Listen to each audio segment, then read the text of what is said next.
Trump administration Netanyahu കൂടെ ജോയിൻ്റായിട്ട് തീരുമാനിച്ച കാര്യമാണ്. ഈ വെസ്റ്റ് ബാങ്ക് എന്ന് പറയുന്ന ഇസ്രായേലിൻ്റെ ഭാഗമാകുന്നു.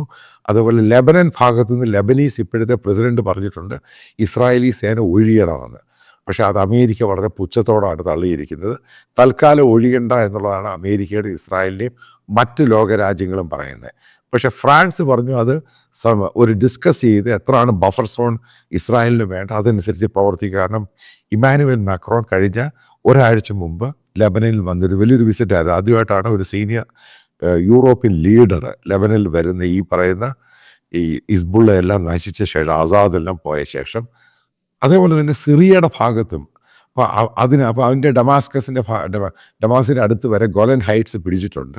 അപ്പോൾ അവിടെ എങ്ങനെയാണ് അനക്സേഷനും എങ്ങനെയാണ് ഇസ്രായേൽ എക്സ്പാൻഡ് ചെയ്യേണ്ടത്? കാരണം ഈ വെസ്റ്റ് ബാങ്ക് പിടിച്ചു കഴിഞ്ഞാൽ ഈ ഭാഗം എല്ലാം കൂടെ ചേർത്ത് എങ്ങനെ എക്സ്പാൻഡ് ചെയ്യും? അപ്പോൾ ഇതിനെപ്പറ്റിയുള്ള ഡിസ്കഷൻസും ഇസ്രായേലിനും അമേരിക്കയും ജോയിൻ്റ് ആയിട്ട് സ്റ്റാർട്ട് ചെയ്തിട്ടുണ്ട്.